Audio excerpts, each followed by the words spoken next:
पवार साहेब आज आवर्जून बारामतीला या उद्घाटनाच्या करता आपल्या Sharadchandra Pawar centre of excellence in artificial intelligence या उद्घाटनाच्या करता आलेले सन्माननीय उद्योगपती गौतमजी अडानी, सौभाग्यवती प्रीतीजी अडानी,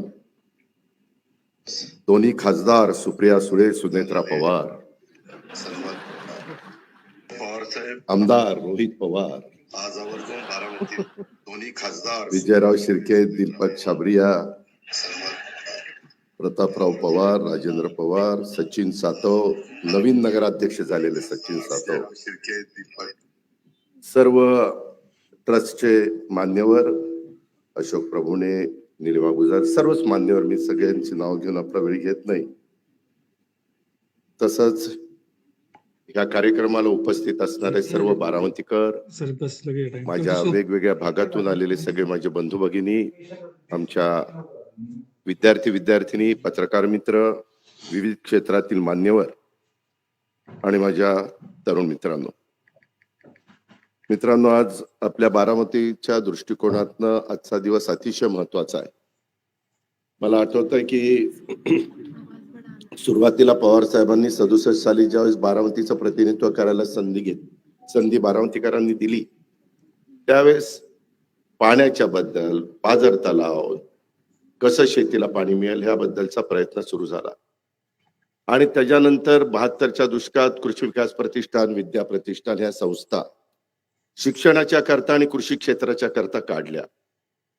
त्याच्यामध्ये स्वर्गीय अप्पासाहेब पवार असतील, इतर मान्यवर असतील, विनोद कुमार गुजर असतील, अनेक मान्यवरांची नावं घेता येतील. आणि सगळ्यांनी त्यांच्या परीनं जेवढं काही पवार साहेबांचं विजन होतं त्याच्यामध्ये मनापासून साथ देण्याचा प्रयत्न केला. मला आठवतंय त्याच्यानंतरचा काळ की पहिल्यांदा अगदी सुरुवातीचा काळ असा होता, जो लिहिता वाचता येईल तो साक्षर आणि ज्याला येणार नाही तो निरक्षर. त्याच्यानंतरचा काळ असा आला की ज्याला संगणक चालवता येईल तो साधारण साक्षर धरला जायचा आणि त्याच्यानंतर त्याला इतरांना निरक्षर समजलं जायचं. मित्रांनो, येणारा काळ असा आहे की काही वर्षांनी जो एआयचं शिक्षण घेईल तो साक्षर ठरला जाईल आणि बाकीचे निरक्षर ठरले जातील, असं साधारण समजलं जाईल. तसं होणार आहे अशातला भाग आहे. पण त्यातला एक कळीचा मुद्दा मी आपल्याला सगळ्यांना सांगितला. आज गौतमभाई नेहमीच आपल्या बारामतीमध्ये येतात, अनेकदा दिवाळीला साहेबांना शुभेच्छा देण्याच्या करता येतात, आमच्या प्रीतीभावी पण येतात. मी तमाम बारामतीकरांच्या वतीनं, सर्व आमच्या सहकाऱ्यांच्या वतीनं आज गौतम अडानी साहेबांचं आणि प्रीतीताई अडानींचं मनापासून स्वागत करतो, मनापासून आल्याबद्दल धन्यवाद देतो. मित्रांनो, सुप्रियानी काही गोष्टी सांगितल्या. मी आपल्या सगळ्यांना सांगेन की प्रत्येकाच्या आयुष्यामध्ये सुरुवात होते. लोक मोठं झाल्यानंतर बरेच जण काही ना काही बोलायला लागतात, काही टीका टिप्पणी करतात, सगळे गोष्टी आरोप होत असतात, ते सहन करावे लागतात. परंतु आपलं स्वतःचं जे विजन आहे ते विजन डोळ्यासमोर ठेवून पुढे वाटचाल करायची असते. जसं इथं आपण जे बसलोय, मला वाटतं 90ला MIDC ही जागा घेतली 40 एकर आणि टप्प्याटप्प्याने नक्षत्र उद्यानासहित 135 एकरामध्ये हा सगळा कॅम्पस आपण फुलवला, वाढवला. वेगवेगळ्या प्रकारचं दर्जेदार शिक्षण देण्याचं काम आपण विद्या प्रतिष्ठानच्या माध्यमातून त्या ठिकाणी करतोय. आणि एक आज मानाचा त्याच्यामध्ये तुरा खोचला गेलाय, तो म्हणजे Vidya Pratishthan Sharadchandra Pawar centre of excellence in artificial intelligence, ज्याची खऱ्या अर्थाने ग्रामीण भागातल्या मुलांच्या करता, मुलींच्या करता गरज होती. नेहमी उद्याला आपल्या मुला मुलींना काय शिकवलं पाहिजे, कसं आपण तयार केलं पाहिजे, हाच विचार सुरुवातीपासून पवार साहेबांनी ठेवला. त्याच्यानंतरच्या काळामध्ये देखील ज्यांच्यावर जबाबदारी पडत गेली त्यांनी देखील त्याच रस्त्याने पुढे वाटचाल केली.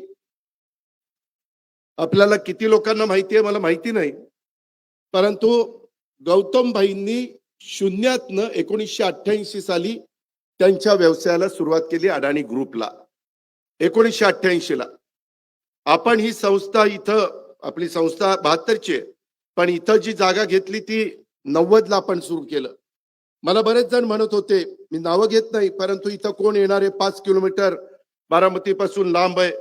आज ह्या विद्या प्रतिष्ठान सगळ्या ज्या भोर असेल, इंदापूर असेल, पुणे असेल, जिथं जिथं विद्या प्रतिष्ठानच्या सगळ्या शाळा आहेत, ज्या ज्या काही आपण शिकवतो, तिथं आज जवळपास 35,000 विद्यार्थी विद्यार्थिनी का तिथं शिक्षण घेत आहेत. आणि मला वाटतं महाराष्ट्रात एवढी एकमेव संस्था आहे की एकाही मुलाकडनं किंवा मुलीकडनं या संस्थेनी सुरुवातीपासून आजपर्यंत डोनेशन घेतलेलं नाही. 1 रुपया डोनेशन घेतलं नाही. उलट जर कुणी गरीब असेल, काही आकस्मिक कुठला त्यांच्यावर प्रसंग आला, करता माणूस गेला, तर त्याही मुलांना मुलींना मला गौतम भाई येताना विचारत होते की कसं तुम्ही करता. एक आपण कॉर्पस तयार केलेला आहे साहेबांनी आणि त्याच्या व्याजातनं आपण त्या मुलांना मुलींना शिकवत असतो. त्यांचं जे काही त्यांना घडवायचं असतं ते घडवण्याचं काम करत असतो. मी आपल्याला सांगत होतो की 1988 साली शून्यातनं हे सुरुवात झाली गौतम भाईची. 88 ला सुरुवात झाली. मित्रांनो, आज तुम्हाला आश्चर्य वाटेल, जगातल्या 20 देशामध्ये अडाणी ग्रुप वेगवेगळ्या पद्धतीनं त्यांच्या इंडस्ट्रीचं काम करतो. 20 देशात आज अडाणी उद्योग समूह हा जवळपास 3 लाख लोकांना रोजगार देतो. 3 लाख. आणि मला ते सांगत होते, अजित, उद्याच्या 5 वर्षामध्ये हा आकडा 5 लाखापर्यंत जाईल. 5 लाख लोकांचं कुटुंब या एकट्या ग्रुपवर अवलंबून आहे. म्हणजे माणसाचं विजन असेल, कष्ट करण्याची तयारी असेल, त्याच्यामध्ये आपण हे करायचंच ही जिद्द असेल, आज तुम्हाला विश्वास बसणार नाही, जवळपास त्यांनी गुजरातमध्ये 2 लाख एकर अक्षरशः अशी बॅरन लँड, तिथं काही उगवत नाही, झाड नाही, झुडूप नाही, अशा पद्धतीची लँड त्यांना तिथं मिळाली. 30,000 मेगावॉटचा वीज निर्मितीचा सोलर प्लांट तिथं उभा आहे. 30,000 मेगावॉट. हे साधं सोपं काम नाहीये. आज त्यांचे पोर्ट असतील, एअरपोर्ट असतील किंवा कोल माइन्स असतील, वीज निर्मितीमध्ये तर ते सोलरमध्ये, हायड्रोमध्ये, बॅटरीमध्ये, विंडमध्ये, थर्मलमध्ये सगळ्या प्रकारे वीज तयार करण्याचं काम करतात. अशा इतक्या गोष्टी आहेत. तुम्ही म्हणाल की अजित पवार कशा करतात त्यांचं एवढं सांगतो, जे खरं आहे ते सांगितलं पाहिजे ना. तुम्हाला कळणार कसं? त्यामध्ये आज एवढा सगळा, आज 2 हॉस्पिटल, एक मुंबईमध्ये कांदिवलीला आहे आणि एक गुजरातमध्ये. तिसरं हॉस्पिटल ते आता दिल्लीमध्ये जागा बघताय. 2 हॉस्पिटलची किंमत एकेका हॉस्पिटलची 5,000 कोटी आहे आणि 1,000 बेड्स त्या हॉस्पिटलमध्ये. 500 बेड ज्यांची परिस्थिती तिथलं बिल देण्याची आहे त्यांच्या करता, आणि 500 बेड गोरगरिबांच्या करता, की ज्यांना मोफत तिथं उपचार केले जाणार आहे. मित्रांनो, कोणी काही करत नाही. मी आपल्याला सांगतो, मी आता त्यांचा टर्नओव्हर वगैरे सांगत नाही कारण मला माहिती नाही, पण मी एवढं सांगतो, सध्या त्यांचा CSRचा फंड 1,000 कोटी आहे. CSRचा फंड 1,000 कोटी. तो नफ्यातला 2% त्याच्यात असतो. मग हिशोब तुम्हीच आता करा. आणि 2 वर्षात त्यांनी मला सांगितलं हा CSRचा फंड 3,000 कोटी पर्यंत पोहोचणार आहे. किती? 3,000 कोटी. त्यांनी 60 वर्षामध्ये पूर्ण झाली. 60,000 कोटी रुपये बाजूला ठेवले.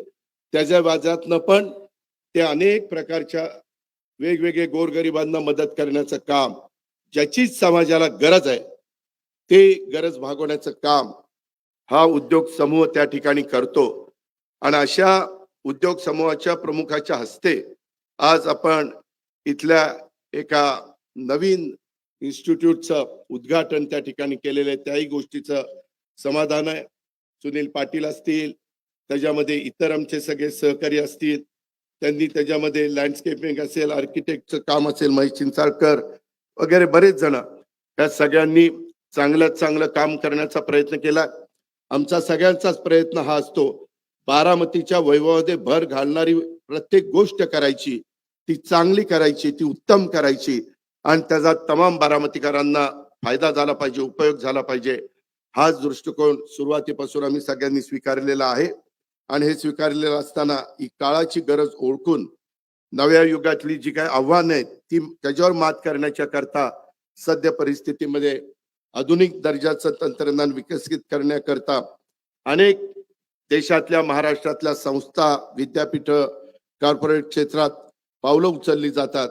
आणि ही पावलं उचलत असताना ग्रामीण भागातल्या इंजिनिअरिंग आणि इतर व्यावसायिक अभ्यासक्रमांना देखील माझ्या विद्यार्थींना कशी संधी मिळेल आणि त्याकरता विद्या प्रतिष्ठाननी आज एक महत्वाचं पाऊल हे देशामध्ये उचललेलं आहे. माझा दावा आहे, ग्रामीण भागामध्ये भारत देशामध्ये सर्वात पहिलं पाऊल हे उचललं गेलेलं आहे.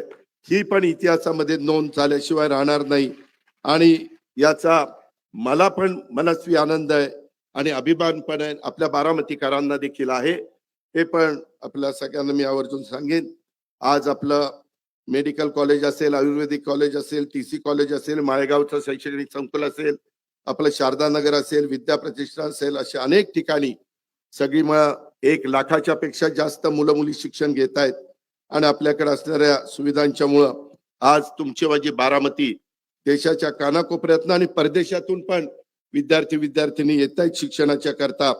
आणि त्याच्यामुळे पुण्याच्या नंतर ग्रामीण भागामध्ये बारामती हे शिक्षणाचं माहेरघर, पुणे हे साहजिकच आहे, त्याबद्दल दुमत नाही. पण त्याच्यानंतर ग्रामीण भागाचा विचार करायचं म्हटलं तर बारामती हे शैक्षणिक हब हे होऊ पाहत आहे.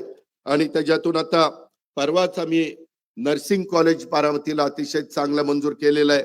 आणि त्या नर्सिंग कॉलेज, आपलं मेडिकल कॉलेज आहे, तिथंच ती इमारत परवाच मी प्लॅन मंजूर करून घेतलेला आहे. ते काम लवकरच सुरू होईल. आणि त्याच्यानंतर ते नर्सिंग कॉलेज आणि आपलं मेडिकल कॉलेज त्याच्या जवळ आपण कॅन्सर हॉस्पिटल अतिशय चांगल्या प्रकारचं तिथं एक उभं करणार आहे. आणि त्याच्यातनं वेटरनरी महाविद्यालय त्याला पण मान्यता मिळालेली आहे, त्याला पण फंड्स टाकलेले. जे काही तुम्ही आम्हाला सगळे साथ देता, तुम्ही सगळे आशीर्वाद देता, भरभक्कम पाठिंबा देता, कुठेतरी काहीतरी चिमटा हळूच काढता, ते पण आहे. यावेळेस काढले ना 2-5 चिमटे काढले मला, पण ठीक आहे, मी समजून घेतलं, तुम्ही समजून घ्या. त्याच्यामध्ये माझी एवढीच त्याच्यामध्ये विनंती आहे की आपण ह्या सगळ्या क्षेत्रामध्ये बारामतीचा नावलौकिक वाढवण्याचं काम करू. कुठेही बारामतीला कमीपणा येणार नाही, त्या पद्धतीचंच प्रत्येकाचं वागणं, चालणं, बोलणं हे कसं राहील याबद्दलचा पण प्रयत्न आपण त्या ठिकाणी करत राहू. खूप गोष्टी बोलण्यासारख्या आहेत, परंतु आपल्याला सगळ्यांना गौतम भाईंचे विचार ऐकायचे, त्याची जाणीव मला आहे. आणि त्याच्यामुळं मी पुन्हा एकदा गौतम भाईंचं आणि प्रीतीताईंचं मनापासून ह्या कार्यक्रमाला आल्याबद्दल स्वागत करतो. ह्या एकंदरीत संस्थेच्या आत्ताच्या या निर्मितीमध्ये विशेषतः आपल्या विद्या प्रतिष्ठानच्या Sharadchandra Pawar centre of excellence in artificial intelligence मध्ये ज्यांनी योगदान दिलं त्यांचं आपण कौतुक केलंच आहे.